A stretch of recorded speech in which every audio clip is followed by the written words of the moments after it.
That's no moon. It's a space station.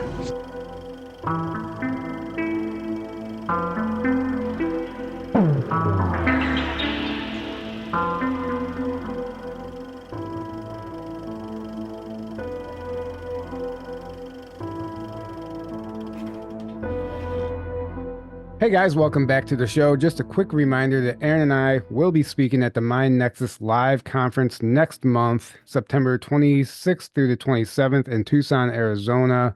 26th to 29th. 26th, yeah, 26th to 29th. Yeah, it's one day. Not one day, yeah.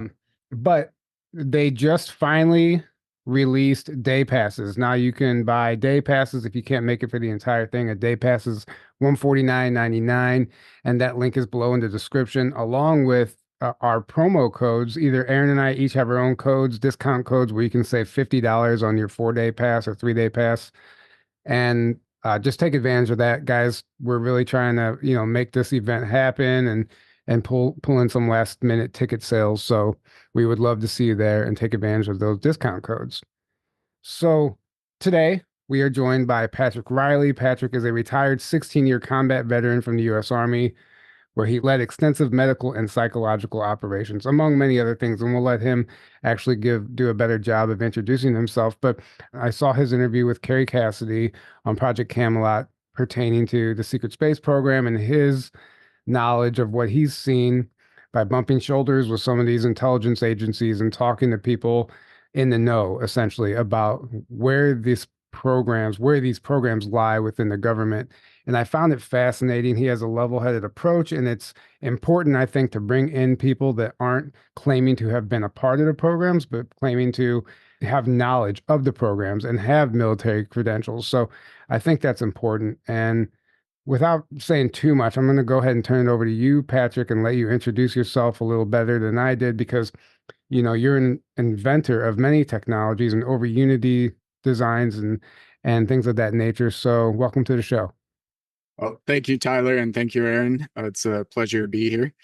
So as you alluded to, I am a combat veteran. I spent about half my life in the Army and got out once the vaccine mandates came down. But during my time in the Army, I was deployed many times. But back in 2009, when I was deployed to Iraq, I was blown up and became an acquired savant. I became a little bit smarter than I was prior to that.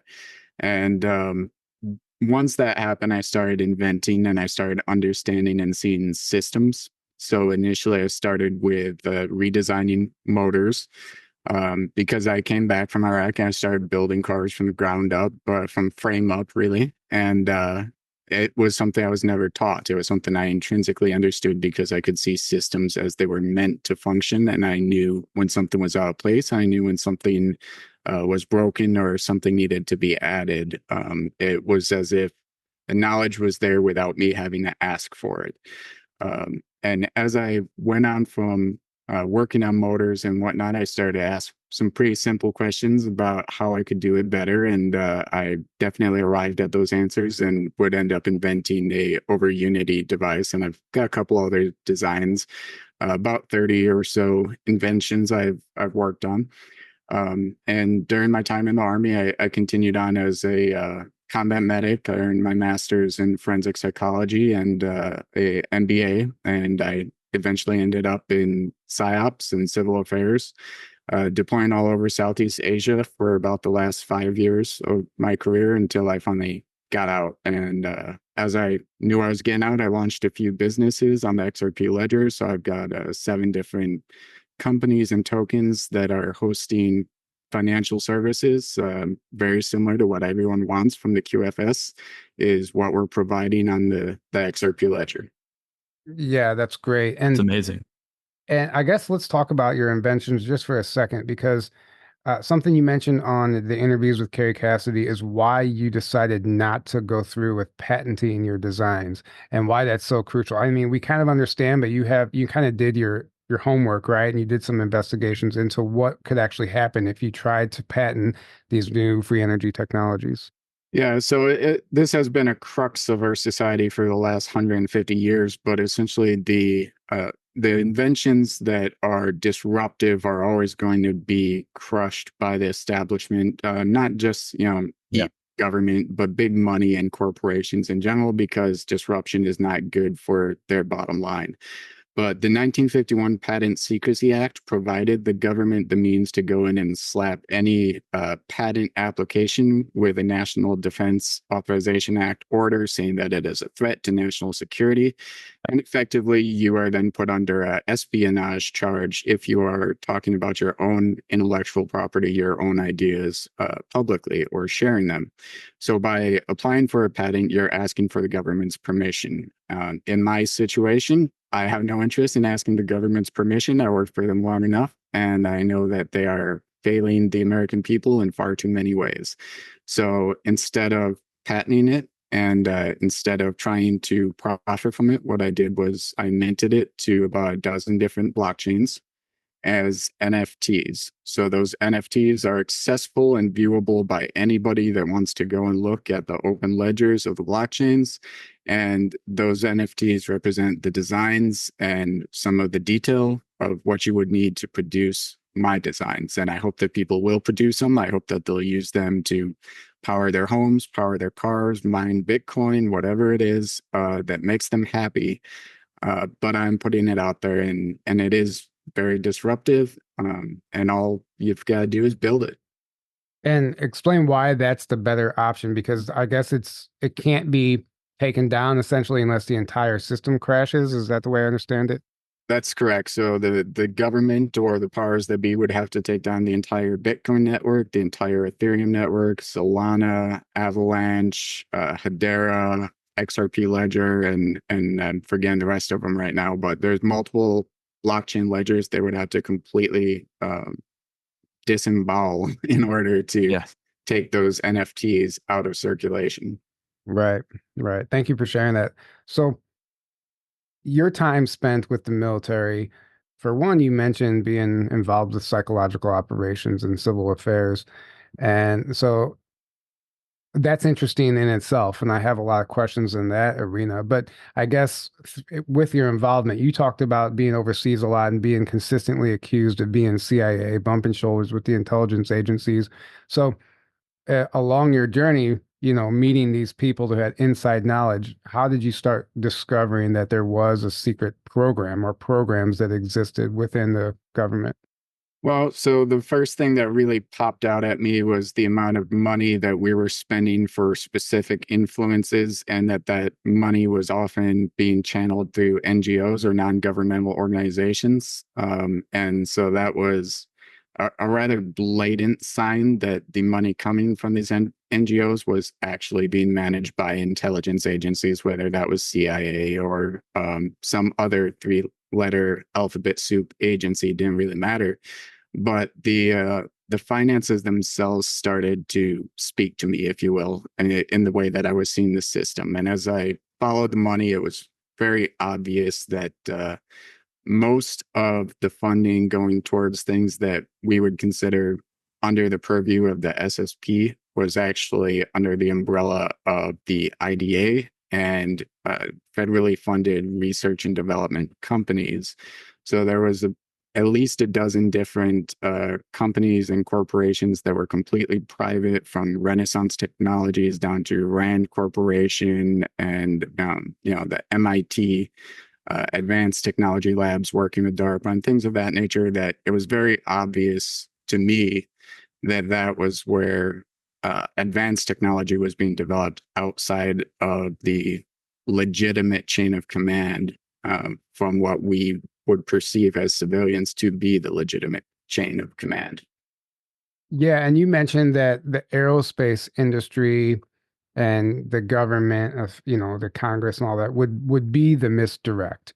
People would expect the secret space program to lie within those agencies, those corporations, organizations, but a lot of them might, be hidden behind shell companies, but then there's these other companies that are involved that people would never suspect.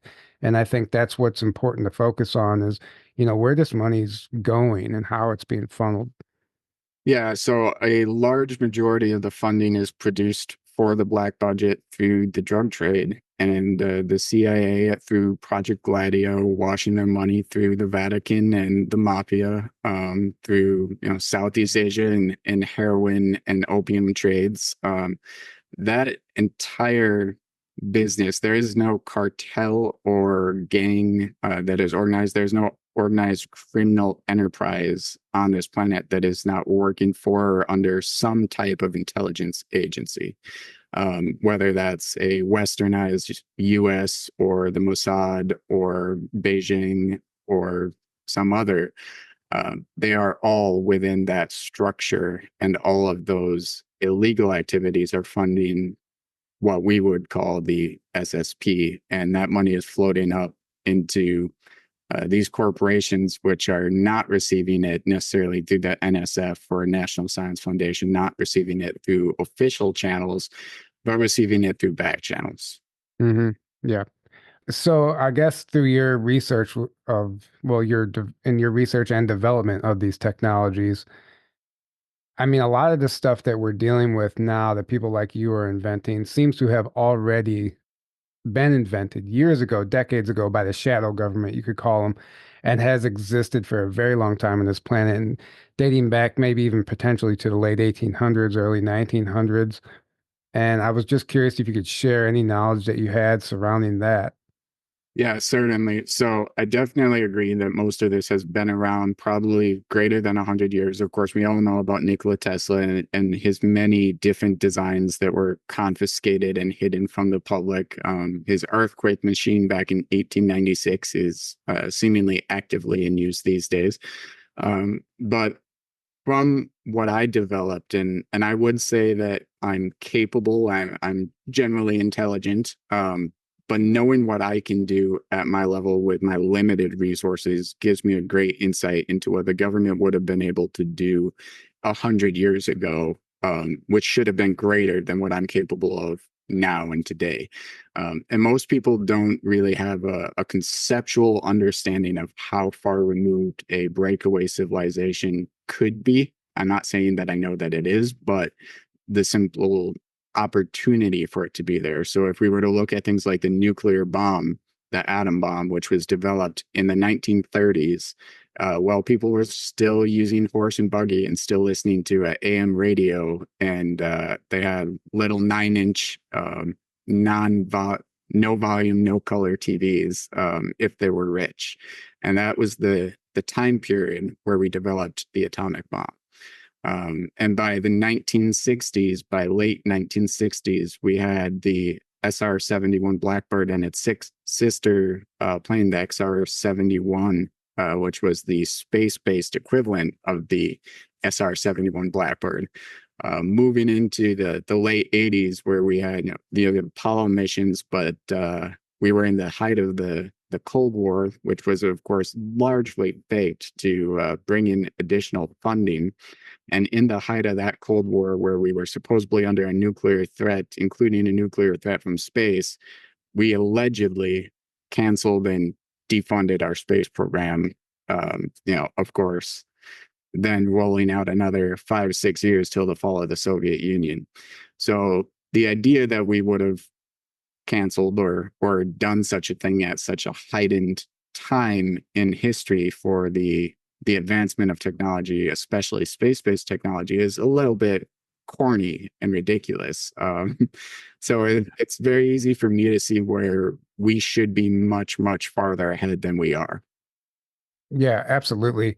I mean, Yeah. and it's not like they aren't telling us. They show us in so many ways.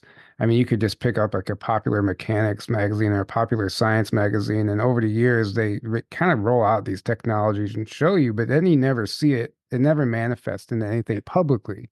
And I do want to caveat, there are good reasons as well as bad reasons for why some of this technology is kept under wraps. So I'm not unaware of the ramifications of what I'm doing by releasing my radial design over Unity device. So when I look at something like that could be produced for as little as $5,000, and it's roughly the size of a V8 motor that could go in a car, right? Now, that is something that does directly threaten national security. And the reason for that is because America, with a population of 340 million, is no comparison to China with a population of 1.7 billion. And the reality is what keeps America the strongest and the most secure militarily is geography. It's our oceans and it's supply chain interruption.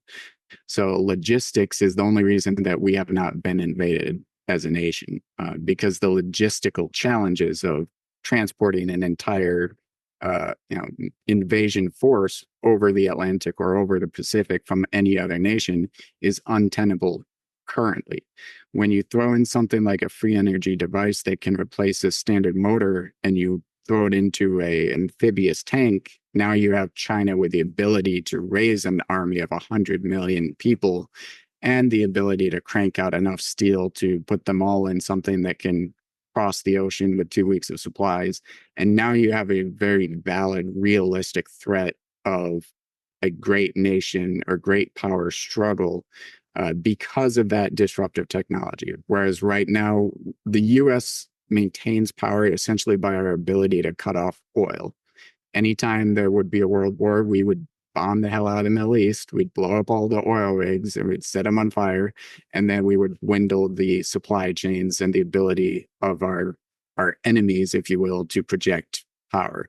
So there are good reasons for this. Now, do I think that the people in charge of this technology that have this more advanced technology are thinking about the American people or considering the potential benefits or the weighing those risks and rewards? I don't. I think they're completely incompetent and completely corrupted.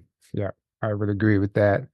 So, okay, if this technology exists, it's not on the surface, it's underground. We're aware of the deep underground military bases and that entire network. And you've even been in some of those bases, which you can tell us about if you'd like. So help paint a picture for our audience. How did we get to space with this technology in the 40s and 50s, allegedly?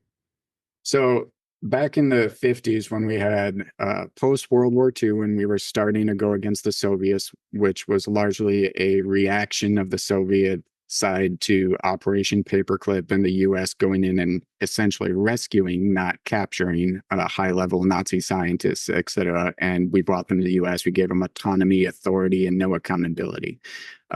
So effectively, the US became the Nazi threat to the Soviets, and the Soviets were, of course, developing their own nuclear deterrence, courtesy of Robert Oppenheimer, who leaked much of his work to them as a communist. I don't know if everyone knows the history out there, but he did it as a means that he thought would prevent the United States from having absolute power over the world and becoming a tyrannical empire. But I digress. So as the Soviets were developing everything nuclear, and nuclear really became very sexy in the 50s, it became very palatable to the Soviet leadership to put nuclear power into just about anything, whether it was a bulldozer or a subterranean, which was the equivalent of a submarine, or of course the nuclear submarines. And so when they started to look at going to space, and the US and Russia were both in the nuclear submarine game, they were already looking at how do we survive in an alien environment without oxygen for 30 to 90 days. And they were already doing it in nuclear submarines. So now the question wasn't so much how do we build a rocket to put a spaceship out in orbit. The question was within the Navy, within the SSP, which is actually the Strategic Systems Program for Development within the Navy. It still exists today. It's still called that. And that's where SSP moniker kind of turned into Secret Space Program. But that entity was looking at how do we lift an entire nuclear submarine out of the water and get it into space. And so that's when you look at, well, I'm lifting something very heavy, so I need to make it lighter. So you're looking at helium, and you're looking at compressed gas helium within a compressed cylinder that is able to, make it more buoyant compared to the air around it. Now, the larger you make that submarine, the lighter you can make it, because the more helium compression you can fit into that submarine before it would turn to liquid. So you've got about 11.68 kilograms per cubic meter. So you want to basically scale up. So the larger the scale, the easier it is to do. And with that, you can then put additional balloons or additional dirigibles on top of that floating submarine that is now full of helium. And you can lift it out of the water from an area that's completely out of sight of the rest of prying eyes. And you're able to get what's basically known as the cigar-shaped UFO crafts that are known today. And if you were to get that close enough to space where it's lighter, you could use rockets to boost it, or you could use angular momentum to basically throw it into space. Interesting. So this is why, we know NASA has invested in helium, and I guess that, like you said in the previous interviews, they fake a lot of stuff nowadays, but they're just a cover company. They would be the shell company, right? Yeah. And so do you think that they're investing in helium for these purposes? Yeah, that's exactly what I think they're doing. I think they are launching larger craft, and they are using helium to do so, to elevate that craft and then to send it into orbit. And I've designed my own space station that we intend to launch from one of my companies. And I have a video of that, so I can give the audience a visual of exactly what I'm talking about. Yes. Yeah. Share that, please. And yeah, we can have a visual, and then I have more questions. So we'll watch this really quick. Yeah, so this video is about 5 minutes, so it's not all going to be relevant, but essentially what I'm doing here is a 500-meter diameter toroidal space station with a 250-meter void in the center. It's 100 meters in width, and I would be compressing helium into this for launch day. And then I'm using basically what I call the jellyfish, which is just a big old balloon. And I'm using that balloon to pull it towards the moon at optimal conditions from the equator. So the moon, of course, is going to assist a little bit, just slightly, but every bit counts. But it's going to assist in lightening that pull of the Earth's quote unquote gravity. I hate the term gravity because it's not what people think it is. But we would be able to lift this very large 5 million pound craft into about 40,000 feet. And then these are actually Starship boosters that are shown underneath it, with a array of 12 different Starship boosters, each with a lifting capacity of 400 tons. So now at 40,000 feet, we'd be able to fire the boosters, free and clear of all population centers. And now we would push it out into the Lagrange point, which is the balancing point between the Earth and the moon, where it takes the least amount of work for the station to stay in its orbit. Right. So it's so interesting to me because, like, essentially you just told us they've already done something to this capacity, but Yes. what I think is going to happen on the planet is that we have to do it again, because I don't see them ever technically releasing this stuff to the public anytime soon anyway. But if people like you start developing this stuff and throwing these ideas around, right, we're affecting the collective consciousness. And I think the 100th monkey effect comes into play. And then now a lot of people, you're planting that idea, you're planting that seed for people all over the planet. And now we can start doing this in the public domain. Yeah, exactly. You can kill a man, but you can't kill an idea. And we're putting this on the blockchain and making it something that is not able to be suppressed, all while not asking the permission of the government, is the only way that this gets done. If anyone is looking to make a profit or to get the government's permission on a patent, it's kind of that cardinal sin of greed and pride that will get them. Mm-hmm. I don't need any money from this. I just want to see it work. Right. Aaron, Right. did you have any questions before we move on? No, I was just going to say, so Stephen Greer, I know, love him or hate him. I think he's doing amazing work still. I don't agree with him and everything, but He's been preaching this for a long time about, I mean, he's been trying to work with free energy inventors and trying to get them to do it the right way, because he knows how the system works and that they're going to get taken out. It's going to get squashed because they all want to be like, no, this is my thing and I need to release it on my own. He's like, dude, that's not going to happen.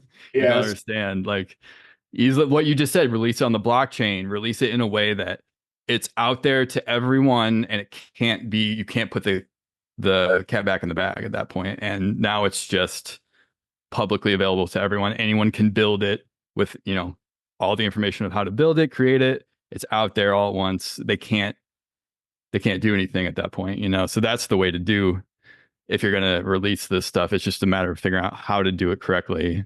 Mm-hmm. Yeah, absolutely. And I will just throw this out there for everyone's kind of information, because I think it should be said. Stephen Greer's team did reach out to me. Really? But they were also very condescending and basically said that if there's not a working device that I can demonstrate, that they're not interested, which is fine by me. I wasn't actually asking for their help.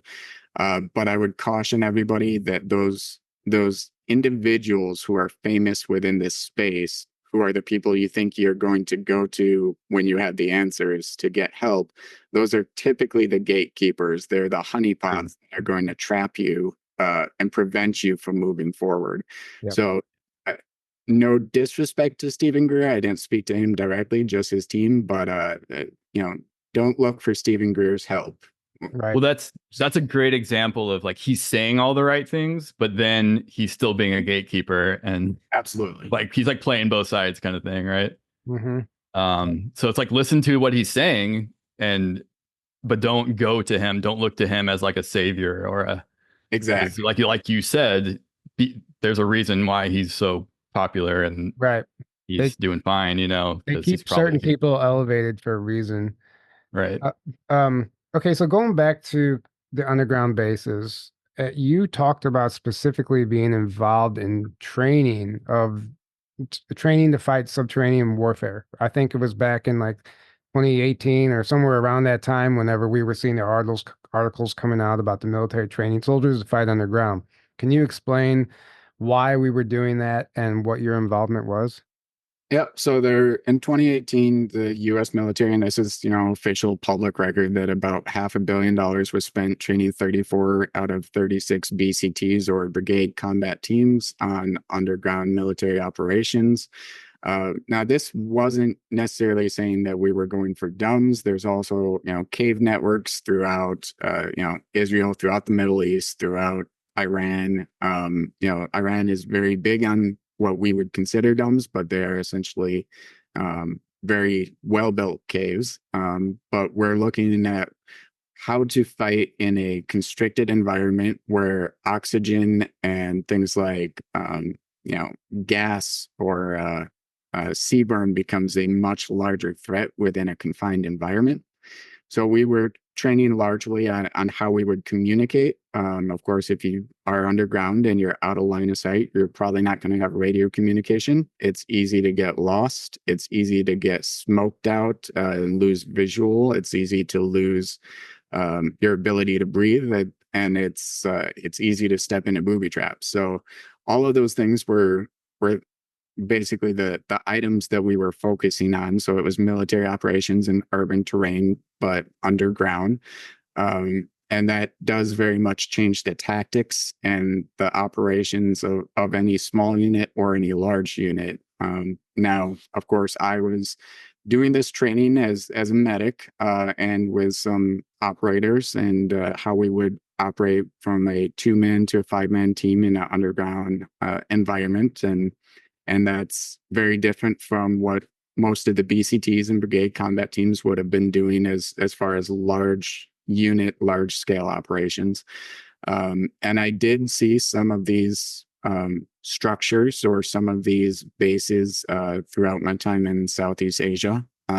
Some of them were very old and some of them were very recent. Of course, most of what I did with civil affairs and PSYOPs would still be classified, and I am on a SF-312 for another about 20 years, and just retired in late 2022. So I have some time before I would even be able to consider sharing too many details, but it's a thing. It exists.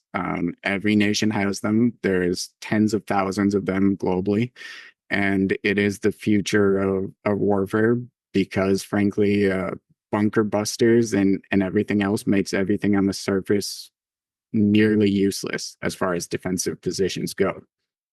Right. So you were actually training as a medic, what you would do in warlike scenarios on the ground as a medic.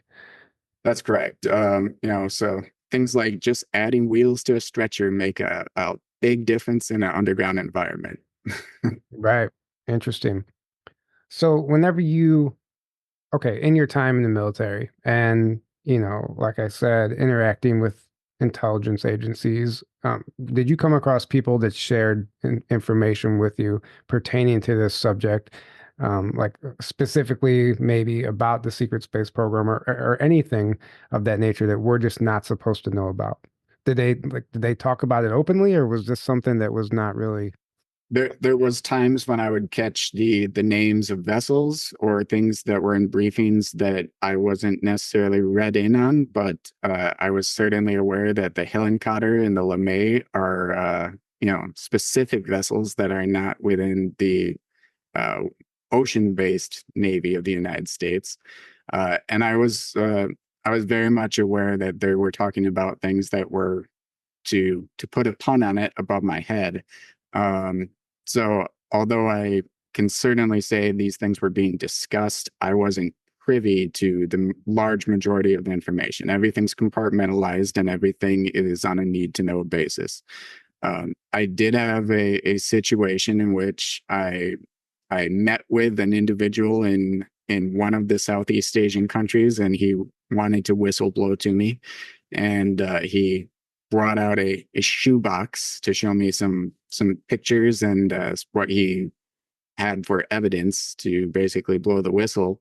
And within that was a mask that appeared to be of very high technology origin that was not only a mask, but also still seemed to be a living biological technology as I held it, still warm to the touch as if I was touching someone's face. Very, very strange, very bizarre. Do I know that it belonged to an alien? Absolutely not. I don't know that. But it was certainly bizarre enough for me to be taken aback by it. And you mentioned when you talked about this and with Carrie Cassidy, you mentioned seeing the imprint on the inside of the mask, and it didn't look necessarily human. It did not look human. The lenses within it that were humanized to the front appeared to be lenses for something not human in the back, and the imprint appeared to be scales of some sort or a grid that was in a triangular and hexagonal patterns. So a reptilian, possibly. Potentially. Yeah. I mean, that makes a lot of sense to me. And, we've discussed this CIA mask a lot on this show, and, they so much as came out themselves and demonstrated these masks. And that was a long time ago. It's not a stretch of the imagination to think that they have a biological living organism, a mask that literally would act and function like the human body. Yeah, they certainly could, and if they have technology at that level, it's easily 100 years beyond anything else I had ever seen. It was very, very advanced. Wow. See, that's fascinating to me. Because I think I would guess that a lot of the world leaders and royal family would be wearing masks like that if I were to guess. I don't know, but so as far as your knowledge of like when, I guess World War II was when all this technology started, Germany was involved first, right? And then you mentioned that Operation Paperclip was more of a rescue operation, and I've never heard anyone say that before. So I was wondering if you could expand on that. It was. So the Rothschild Bank of the United States and the Federal Reserve, that was, of course, the creature from Jekyll Island. The Rothschilds and Rockefellers and JP Morgans and that same group of men also created the Council of Foreign Relations. And as the Council of Foreign Relations went on to found the SSO, which would become the CIA, they effectively had full control and ownership through the Fed of that intelligence agency. Simultaneously, Rothschilds, Rockefeller, J.P. Morgan, and Prescott Bush, Henry Ford were the same group of men that were funding and founded the Nazi Party of Germany. In 1933, you could actually go to Manhattan to see the Nazi headquarters, and it was part of Union Pacific Bank under Prescott Bush. Of course, Bush Jr.'s grandfather. Even the skull and bones logo on the Nazi SS officers' caps came from the skull and bones of Yale University, which Prescott Bush was a part of. So this was a lending of the tradition to the Nazi Party, not the other way around. So now, as that happened, of course, these bankers, these cabal, if you will, individuals had invested a lot of money in the development of Nazi Germany. And so in their mindset, they owned the assets and resources of Germany, as Germany would eventually lose the war. Now, America did not defeat the Nazis in World War II. Russia effectively defeated Germany. America went in to rescue what was the property of the higher command, which was the Rothschild, Rockefellers, Fords, Bushes, etc. Alan Dulles, if that name doesn't ring a bell. Right. So that was essentially the recast of the image after Nazi Germany failed to achieve the mission that those banking cartels wanted it to achieve. Wow. So yeah, that's an interesting take on it. And I agree that we didn't win the war technically. And, you know, the paperclip scientists were embedded in the entire infrastructure over here. I mean, every corporation, every organization. And so I guess, you know, we've heard tales of the Nazis going to Antarctica and like starting breeding programs essentially to, you know, create or maintain the pure-blooded Aryan race and all that stuff. But you mentioned something in a previous interview about these breakaway civilizations and underground bases potentially having breeding programs that would essentially fuel the SSP, right? And fuel programs. They need people, but the people can't be connected to the surface world. Can you elaborate on that? Yeah, well, I'm just thinking of it from a extrapolation of if we were to say we created a secret organization between the three of us, and that organization has technology, but we're not trying to risk our technological superiority as we attempt to expand and do what every other human civilization has ever done in history is to expand and to explore and to try to make the most out of its advantages. So as the CIA was, under the Nazis and all of this, and Mossad and Israel is actually founded by Nazi Germany and the same group of people and the Rothschilds and etc. But this entire organization started to take to blackmail as a way to keep it secret. And as a way to keep their secret, they initially were doing things like the Playboy Mansion, which was, tunneled under to the Getty Museum, which was Joseph P. Goebbels. And it was, this ability to blackmail people in the know with cheating on their wives or things like that. But eventually that wasn't enough. It needed to be very concrete. And effectively, these people lost empathy for humanity somewhere along the way. And it emerged from Playboy bunnies into, teenagers and eventually into children. And then from that, the only truly concrete way to make sure somebody is keeping a secret is to have something so damning that it's completely unforgivable. So that means that at some point, my understanding is it became the custom that in order for a high value individual, whether that's a politician or somebody that's maybe a famous musician even, in order for them to be read in on the secret of this society, they had to essentially rape and murder a minor to become a part of the club. Now, that was a natural progression over the years. Things like MK Ultra and things like, black syphilis and all the other messed up things that our government was already doing to people and to children. So those experimentations eventually became the way that they could keep people in check and in line. So with that kind of secrecy and with that kind of blackmail on large amounts of individuals, that any kind of secrecy is going to breed corruption because there's no accountability within that secrecy. So it got even worse as things went on. And of course, we know Hillary Clinton is running the entire cocaine cartels of Colombia right now and things of that nature, and human trafficking out of Haiti and so many things that I can fully support and fully defend. But it's now the modus operandi. So the breakaway civilization, of course, some of those children are going to be used and killed, but you're also going to want to colonize. If you're able to go interstellar, if you're able to go to another planet, you're going to want to create colonies out there that are not going to conflict with your way of thought or the way you control or command that base. So the easiest way for them to do that would be to breed children into those programs or into those colonies from a very young age. And then if they needed to dilute that gene pool so that they wouldn't have inbreeding, they would need more children.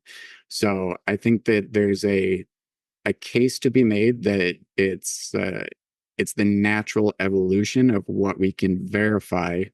And based on the observation of data points today, we can strongly suggest or suspect that that is the truth of the situation. So when I look at Epstein and some of the high-level scientists that he was bringing out to Epstein Island, guys like Stephen Hawking, who was, of course, immobile, or down to MIT lab people, or many of the people you can find within the FFRCs or the former CEO of Renaissance Technologies. These high-level scientists, their only reason to be part of that same group with politicians and actors is if, well, they were working on something. And that something had to stay very secret, because we know this was a blackmail operation. Now, people are probably thinking, why actors? Why is P. Diddy out there on this list? And why are the famous people out there? Well, it's probably because it's run in a military manner, and it's run very similar to what we do with the USO currently here. So if you have officers up there in orbit or out on other worlds that are, probably somewhat homesick, wouldn't you, if you have all the money and all the corruption in the world, somebody out there is a fan of Beyonce, and they're going to get Beyonce to go to this colony and do a concert. But she's got to join a club, right? They're going to get P. Diddy, but he's got to join a club. And then, of course, you have the control of the media, and you have the control of every news agency, and you have the control of our elections and other things that all just naturally fall under this umbrella of influence. Wow, that's an amazing analysis is or extrapolation, as you would say, of what could possibly be happening right now. And so you're saying that, a lot of the people that were brought to Epstein Island, that went to Epstein Island, did it against their will, essentially. They were compromised there. You would probably only have to forcibly compromise 10 to 20%, whereas the other 80 to 90% are probably willing to do whatever it takes to attain power, because power and secrecy attracts psychopaths and sociopaths who are more than willing to do those things. We know beyond any reason that the large majority of our politicians are morally flexible and completely amoral and completely aethical. And they do what will get them reelected or get them further down the halls of power. And I don't think it's a stretch at all to say that the majority of our politicians, the majority of our Congress is compromised. Right. Yeah, Yeah. it's not a stretch. I mean, that's likely the case, right? I mean, it is in some cases very obvious. So these children that go missing every year, you explained what you think happens to them, but so let's paint a picture. You think they would go underground and be raised in a military base, and essentially mind controlled and groomed so they never question authority and they don't know any different. They could be the perfect soldier, slave, whatever. You think Yep. that's the So case? you would want them compliant, so that may be happening. Of course, I don't know this, but you would also want them untraceable. So we would need to look closer at things like our social services system, which as much as 60% of our children in the United States within social service are trafficked, according to some sources. And you got to look at the kids who have no connections whatsoever. Of course, the migrants coming over the border who, you know, their parents are dead or something of that nature, but there are very few children. So actually in 2011, I was working on Joint Task Force North on the border to New Mexico and Chihuahua province in northern Mexico. And yes, that's a real province. If you're a gringo, I'm sorry. Chihuahua province. So just crossed the border from Columbus, New Mexico, and in 2011 we found about 11 mass graves, totaling about 6,000 bodies that had been deposited over a period of about 5 years.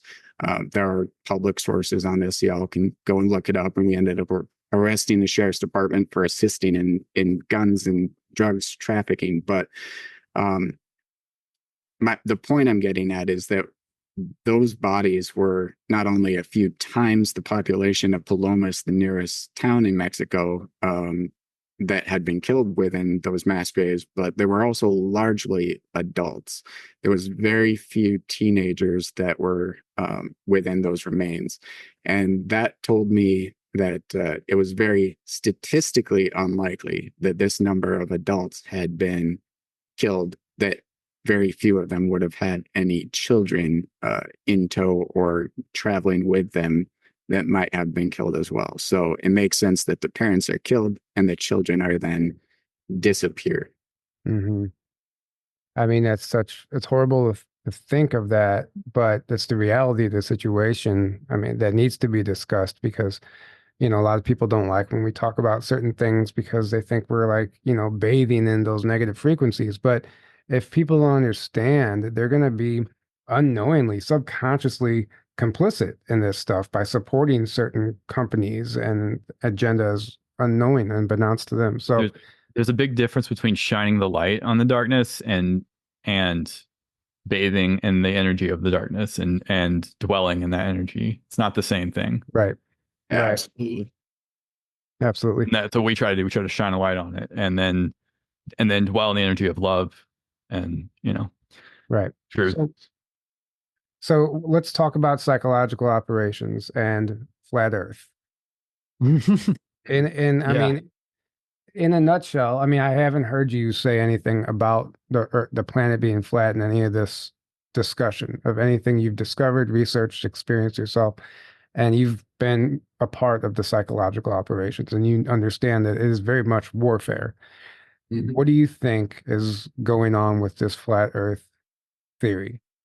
Well, I'm not a supporter of the flat Earth area. I did do a couple hour long debate with Witsit Gets It, Austin Witsit, who's one of the bigger flat Earth debaters out there. And I support a global spheroid model. However, I'm also really a subscriber to the Schrodinger Earth. And I take Socrates to heart, which is, you know, true wisdom comes from knowing that I know nothing. Right. As I look at things like universal consciousness and our consciousness truly shaping reality, which is something I hope to do my doctoral dissertation on, I do think that the majority of humanity, the 100th monkey, as you said, believing or suspecting that the earth is flat at one point in history may well have made, at that point in history, the earth was flat. And now there is a large contingent that thinks it's round and a contingent that thinks it's flat.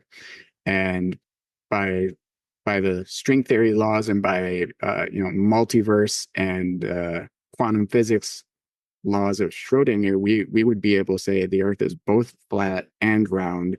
It's either or until it is proven to be one or the other irreversibly.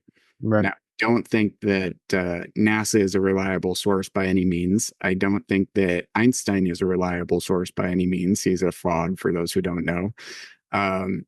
So in that regard, there's room for debate, and I can certainly have a respectful discussion with flat earthers about why I don't think flat Earth is a practical model. But nonetheless, if that's their idea, if Right. that's what they want to believe, then hey, more power to them. Right. We interviewed a guy, Daryl James. You may or may not be familiar with him. He's former U.S. Navy, and he was made aware by his executive officer. This is what he says, right? Everything, we're just taking people's word for it at this point. But he was told by his executive officer that the flat Earth PSYOP was created by Michael Aquino in 1980, who was the head of psychological operations in the military at the time. And he said that anyone who is promoting flat Earth or sharing flat Earth videos is either intentionally deceiving or unintentionally deceiving. They don't know that they're deceiving, but they've been tricked or manipulated into believing this. And he asked, why would they do this? And he said the Satanists love confusion. And bottom line, it's to confuse people. Well, there's a psychological benefit to convincing the population that there is a flat Earth. There's not much benefit to convincing them that it is a globe Earth if it is not a globe Earth. So in that sense, I could certainly see it being Aquino. For those who don't know much about Michael Aquino, he was former lieutenant colonel in Army PSYOPs who wrote Mind War and went on to form the Temple of Set and things of that nature. The other co-author of Mind War was Vallely, who later became General Vallely, who confirmed the existence of the Q operations, and former commander of 351st, my former unit. So I'm very familiar with Aquino and his work, of course. It's kind of required reading for us in my old profession. So that you mentioned the Q operations, and that's something that we've actually did a 4-hour webinar. We did a deep dive. I mean, we dug up everything we could to either disprove or prove that this was a real operation. What are your thoughts on it? I certainly think it was a real operation. I discovered it personally by researching things that I was actively doing while working in operations in the military. So those operations that many were classified led me to research, which led me directly to Q. So there was certainly validity within it. I don't necessarily know that all of it's valid. I don't personally subscribe to a Trump savior complex. I think that he's got quite a bit of flaws that are unfortunate. But that said, I do think there is certainly something behind Q. Yeah, I agree. That's the conclusion we came to as well. There was just too much to ignore. I mean, if you're going to look at it, really, it was just kind of overwhelming in a way. And then, the rabbit holes that you would find yourself down just by reading the Q drops. And there's a time aspect. Yeah. There's a time travel / time viewing aspect to it where they would know years in advance exactly what's going to happen, exactly the time, exactly the date, like in the exact way. And then and there was definitely a link with Trump and whatever was going on in this, you could call them the White Hats or whatever, where Q would post like the exact phrase that Trump would say or at the exact timestamp, and it's in the Q post, and all these things are like, it's like, and Q even said in his own posts, at what point is it mathematically impossible, to be a coincidence. Right. And it's like that point was gone a long, long time ago, as far as I'm concerned, with everything I've seen. There's definitely something going on for sure. Now, what exactly is going on, I don't know, but I know it seems to be exposing the corruption and the evil, and that can only be a good thing in my mind. And it seems to be fighting it. So Yeah, and the interview I did with Carrie Cassidy on my technology inventions, the 4 technologies that I released publicly combined together do actually enable information to be sent backwards in time, and it would make something like Q or Mr. Pool or things of that nature theoretically possible, but within those theories, within that technology that I demonstrate, I don't want to go on about it because it'll take hours here, but it does prove that that is very much possible through FTL or faster than light travel in conjunction with quantum entanglement to send information from the past or from the present to the past. So Yeah. Yeah, I was going to ask you what you thought of time travel technology and you know with the secret space program. You know, we can make sense of that, but when we bring time travel into it, I mean, it's kind of hand in hand. If we're going to believe one half of it, the other half we have to. Stands reason to believe that time travel's involved as well. So in a nutshell, the 4 technologies I released, there's the over Unity device, there's a ionic drive circuit, which is basically a rocket engine, right? So we've got a motor generating electricity, we've got an electric rocket engine, we've got quantum entangled communication, so it's instantaneous communication across time and space, and you've got faster than light travel. So what that will enable is if we were to build a rocket that I call the Thoth rocket, the god of knowledge, then we would be able to send that rocket out 10 light years away. And as the light that was touching the Earth 10 years ago is reaching that rocket, we are collecting that and we are viewing it. Basically, we'd be able to create a 4-dimensional Google Earth where we could rewind time looking at any point on the Earth as we see it. But what we can also do is we can now put on a brain computer interface. We are reading your theta waves and beta waves and all those things, and we're reading the physical biological structure within your brain right now. And as we're looking at you 10 years ago, and we're communicating it instantaneously because we have quantum entangled communication, we can also say, here's the temperature, here's the biological physical structures that were present in your brain 10 years ago, here's the frequency, and here's the vibration. And now we can walk up a quantum entanglement of your brain in the current time to your brain in the past. And now the thoughts that you're having today are being in some form communicated to yourself in the past 10 years ago. The idea that time is linear is completely disproven at this point. Time is a solid. Everything that is happening and will happen is solid, and it is a current thing. It's only our perception of movement through time and space that allows us to perceive time. Exactly. Right. Yeah. I mean, it's, you know, time is, and you know, on one hand, time is an illusion, but on another hand, we're all living by the clock every day. And no matter whether you want to believe it or not. And I read books on time travel, and one of the things that I came across said, time is an illusion, but on Earth it's real. And it makes sense because it is linear here, the way we perceive it. But that doesn't mean like zoomed out that there's much more to it, right? Exactly. So we are stuck in the 3rd dimension as a civilian species currently. But what I was talking about with my technology is once we do have that ability to communicate with ourselves in the past, now we've broken that 4th wall. We've broken into the 4th dimension of time, because now you could very possibly know all of the span of your life from a very early age and make choices within that. And that makes humanity a 4th dimensional species at that point. I love that. Yeah. Yeah. So I mean, I would not be opposed to doing a part 2 where we really get into your technologies, because I'm fascinated in all of it so far from what I've heard. But I want to rewind a little bit. You mentioned Renaissance technologies earlier, and I'm not familiar with that. And I was wondering if you could explain who they are.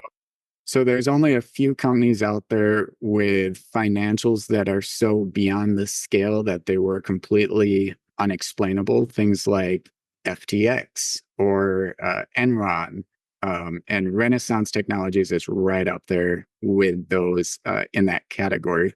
However, the former CEO of Renaissance Technologies, who was on Epstein Island, and one of Epstein's best friends came out of an organization called IDA. IDA is the Institute for Defense Analysis, which is a completely almost unheard of organization that employs thousands of doctorate level physicists and engineers. Now, this is, of course, IDA is going to create taskings or contracts from within IDA.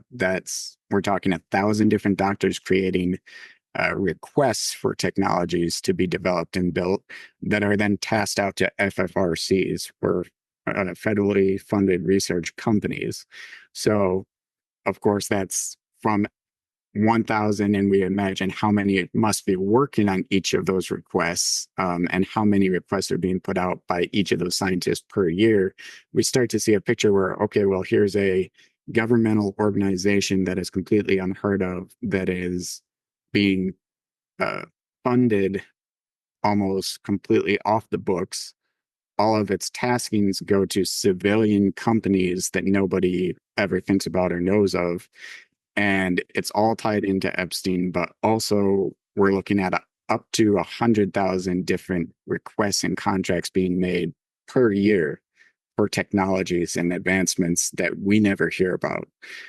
So that is a very substantial organization. And to think that there isn't some sort of secret space program within that structure, to me, it would be insanity. Right. Yeah, exactly. Thank you for saying that. This kind of a side note. What are your thoughts? There's a lot of people out there claiming, not a lot, but I've heard claims that the world debt has been paid off, and what we see, projected to us on these websites and stuff is all an illusion, just to create that fear, right? And keep us in that hamster wheel. What are your thoughts on that as a possibility? I don't believe in fairy tales, and I wish I was wrong. I would love for the NISARA, GSARA people to be correct. I would love for all the debt to be gone and expunged, and all those things. However, I'm a practical person, and I also am typically a skeptic. Mm-hmm. So, instead of wasting time wishing that one day just we'll all be rich and all the debt's gone away, and somehow for the first time in history the powers that be just decided to do something great and amazing for all the people instead of being corrupt and controlling like they've always been. I'm not counting on that day coming, so instead I built a economic system within my companies that can do all the things that the people who want NISARA, GSARA, and QFS would like it to do. So I'm building, I'm not waiting. Right. I love that. I think that's the practical approach, honestly. If we're just to sit around and wait for anything that we're apparently supposed to be, that's supposed to be coming, I mean, what do? You're just sitting there like you're complacent. You're just a zombie. You're not doing anything. I'm Right. I'm a FAFO kind of guy. And create, because this is exactly what humanity needs to do, is create systems that make the old ones obsolete, instead of trying to fix the old systems they're not broken, they're designed that way.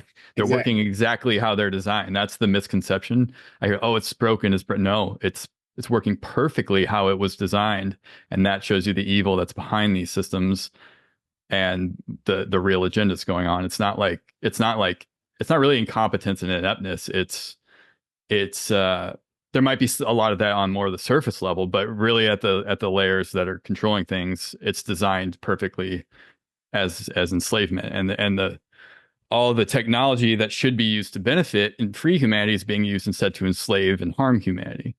And this needs to stop. But it's like what we need to do is what you're doing, is create systems, create technology that will free humanity outside, create your own system basically, and then stop supporting that system. If enough people can, we start waking up to what's going on. That's what I think the phase we're in now is kind of like the great awakening phase of what we've been in for a long time, that we've been asleep to for a long time. And now we have to make a choice through our own free will of, do we want to keep supporting that, or do we want to create something else and support something else? And things like what you're doing is a perfect example of that. Well, thank you. I'll just say I'm no one's savior, and Trump is no one's savior. There's only one savior, and you're probably not going to meet him in this life. So do the best you can while you're here. Right. And or you are your own savior, right? I would say we are all our own. Right. We're the ones that are going to pull ourselves out of this mess. There is this- a divine, this has intelligence. This has been great. I appreciate you sharing your time with us and sharing all of your knowledge and information. Is there anything else we didn't cover that you'd like to talk about that you'd like our audience to know? Well, I could go on forever, so you'd have to let me know. Okay. Well, I guess I will ask you one more question. So in your time in the military, so you started as a combat medic and then went into psychological operations? Yes, that's correct. So essentially, I was running an emergency department in Tripler Army Medical Center in Oahu, Hawaii, and I was the senior NCO medic in charge of all the military personnel within that emergency department.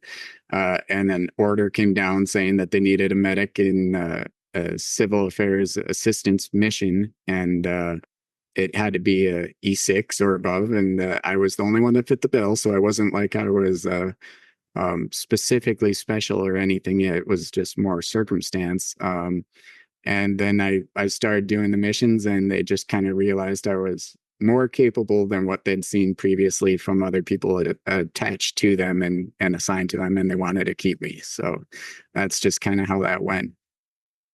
Right. So whenever you're talking about things and that guy who wanted to blow the whistle to you, things that would require a specific security clearance, a need to know type of information, but you seem to have been talking with people of that caliber. How was that possible? So there was a lot of people that assumed my clearance was probably higher than it was. I did have a secret clearance, and I did have SAP or Special Access Program information, but that was typically very compartmentalized. However, when you're on these type of missions and you're in civilians with a beard and carrying an MP5 in a laptop bag, people tend to just talk to you, and they talk a little more freely than they probably should, because they don't know who you are, and quite often it was assumed that everyone in the room was completely keyed in. Wow, that's interesting. You find yourself in these situations. Yeah. At what point, like, did this information shock you? Like, or did you kind of understand that it was all happening before you even joined the military? Yeah, I mean, I joined at 17, so I was pretty naive back then. But by the time I ended up in these briefings and things of that nature, it was not a surprise to me whatsoever. More so, I was surprised by the lack of competence of the standard government within the public-facing sphere. Wow. So you mentioned being at underground bases at certain points. Are you able to share which bases you were at?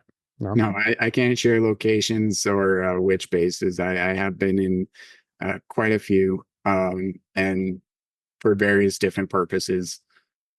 Can you give us an idea on how deep some of these bases run?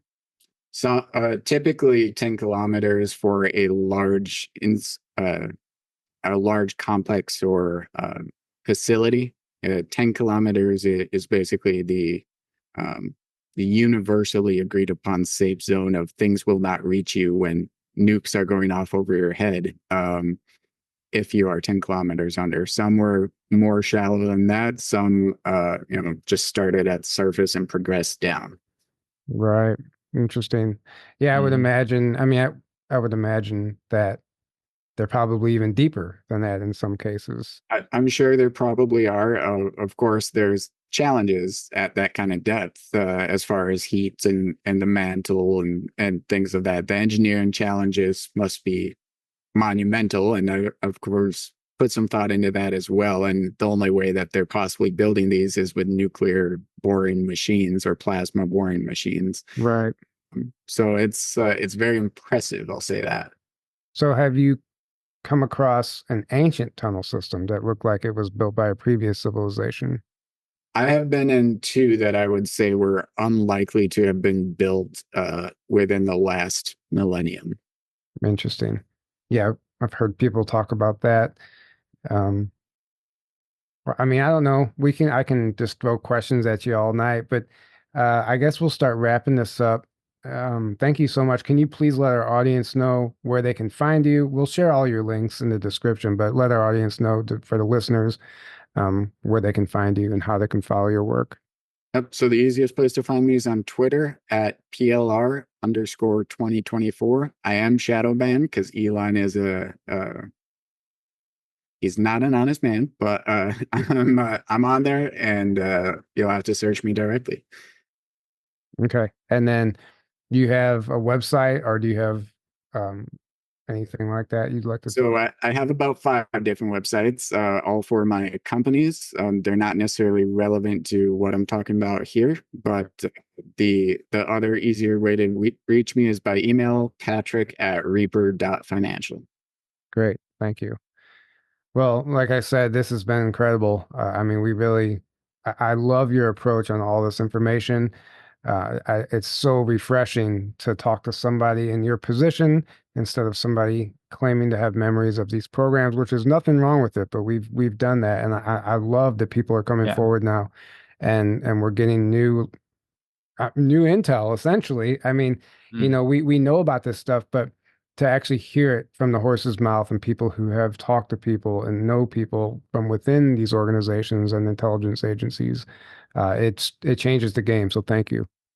Yeah, of course. And you know, I'm a very skeptical person. So those other people out there, and I know Carrie wanted to ask me about, you know, a few dozen other people, and it's not that I don't believe them, and it's not that I do. It's that I of course can't substantiate anybody else's claims. So I'm typically very cautious in what I say and what I would support.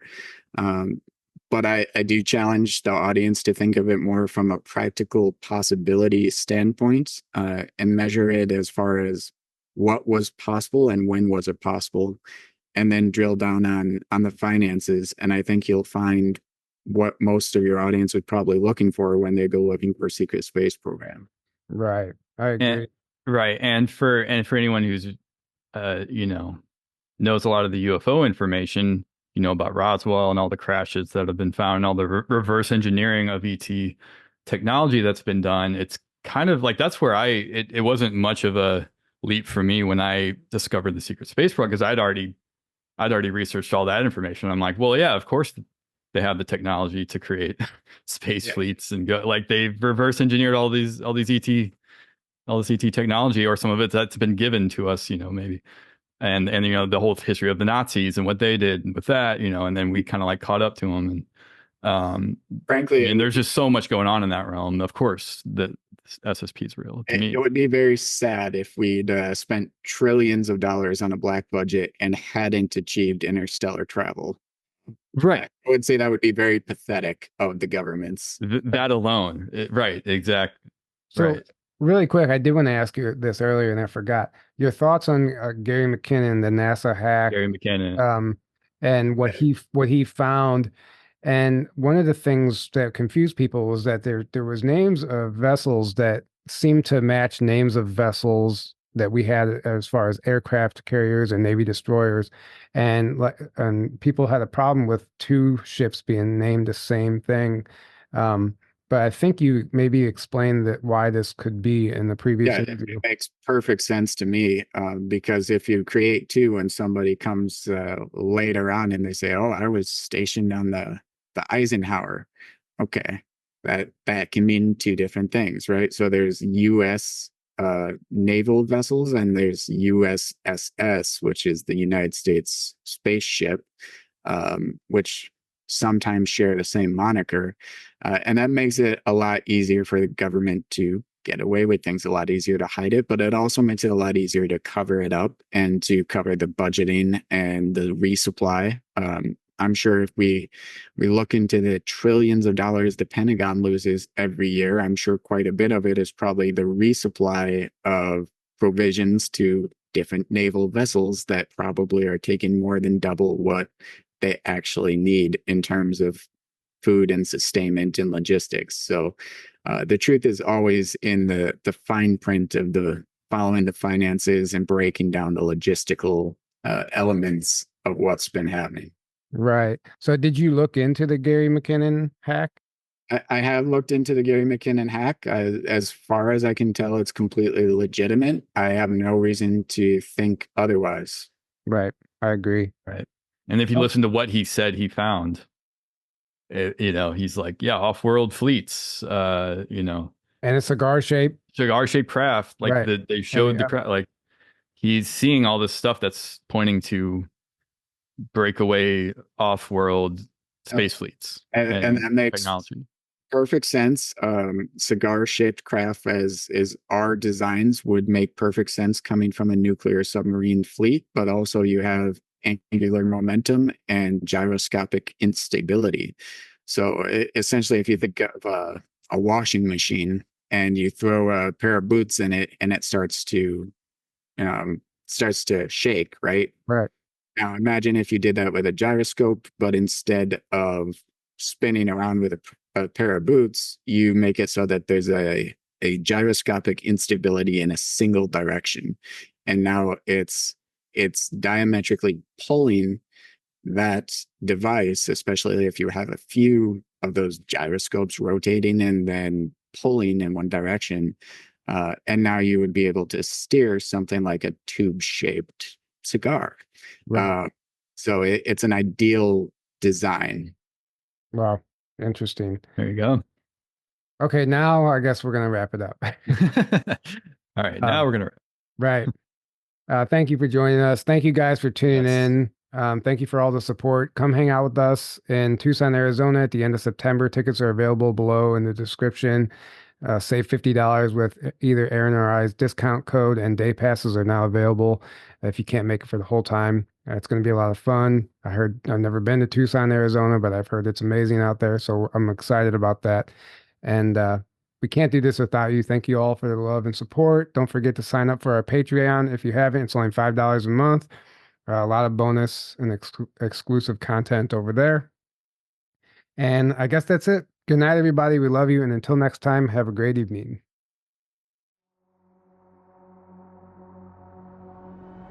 It was further agreed that the alien nation and the United States would exchange 16 personnel each to the other with the purpose of learning each of the other.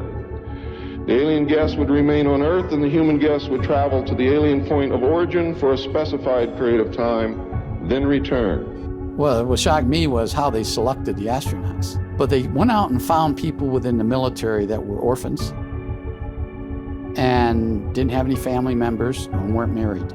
Now that's a difficult task, even in 1960. But this became quite a mainstay in early ufology of the 1990s, given that in addition to Request Anonymous telling this extraordinary story, there were several alleged DIA or Defense Intelligence Agency officials who were also coming in and saying, yeah, we have knowledge of this case too, and we can verify what Request Anonymous is talking about. Could you estimate what his level of intellect was? Smarter than me.